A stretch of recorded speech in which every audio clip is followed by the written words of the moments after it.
हर रोज एक नई कहानी देखने के लिए चैनल को सब्सक्राइब करें और बेल आइकन दबाना ना भूलें। रमा अपनी बहू और बेटे के साथ बहुत खुशी खुशी रहती थी, लेकिन ये खुशी ज्यादा समय की नहीं थी। रमा की दूर की सहेली की बेटी नीतू उसके घर आती है और बोलती है, आंटी जी नमस्ते। पहचाना मुझे? मैं आपकी सबसे अच्छी दोस्त की बेटी नीतू हूँ, याद है ना? अरे हाँ बेटा, तुझे कैसे भूल सकती हूँ मैं। तू ही तो है जो मेरे बेटे से भी ज्यादा पसंद है। और बता, आज यहाँ कैसे आना हुआ? घर में सब ठीक है ना? और वो तेरी माँ ठीक है ना? अरे आंटी जी, आप भूल गई? माँ ने आपको कॉल करके बताया था ना, मेरा यही कॉलेज है, इसलिए आपके घर पर ही रुक जाऊँ। आपसे बात हुई थी, आप सब भूल गई क्या? अरे हाँ, मुझे याद नहीं रहा, मैं भूल गई थी। अब तूने बताया तो अब जाकर मुझे याद आया।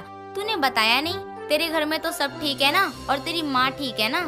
हाँ आंटी जी, सब ठीक है घर पर। आप बताइए, यहाँ सब ठीक तो है ना?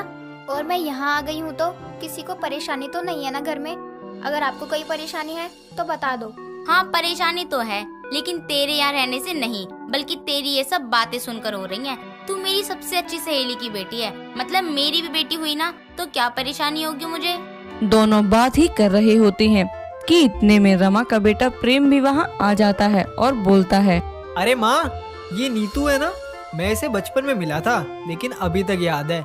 इतनी लड़ाई जो करती थी मुझसे, जब देखो मुंह बना के रहती थी, और अब देखो कितनी अच्छी लग रही है। हाँ तो मेरा मुंह बना रहता था, तो तुम भी तो जब देखो मुझे चिढ़ाते रहते थे। और आज मैं यहाँ इतने समय बाद आई हूँ तो मेरी टांग खींच रहे हो। थोड़ी तो शर्म करो, बीवी बच्चे वाले हो गए अब तो तुम। अरे नहीं नीतू बेटा, ये बस बीवी वाला ही हुआ है, अभी बच्चे कहाँ हुए। मेरे तो नसीब में ही नहीं है पोते की खुशी। बेटे ने शादी भी अपनी मर्जी से की, और अब एक पोता ही मांग रही हूँ, वो भी नहीं दे सकते। आंटी जी, आप परेशान क्यों हो रही हो? मैं आ गई हूँ ना, सब ठीक हो जाएगा, आप बस देखती रहना।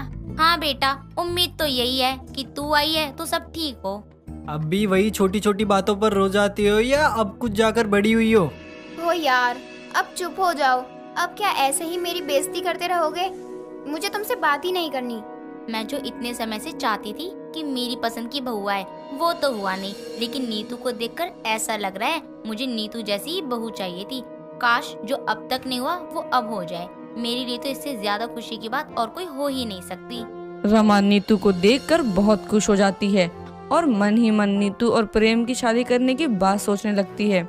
और इसी तरह कुछ दिनों बाद जब नीतू, प्रेम और उसकी बहू मीरा सब एक साथ खाना खा रहे होते हैं, तो रमा सबसे बोलती है, आज तक मेरी किसी ने एक बात नहीं मानी, लेकिन मेरी कसम है तुम सबको, जो अब मैं बोलूंगी वो सब मानना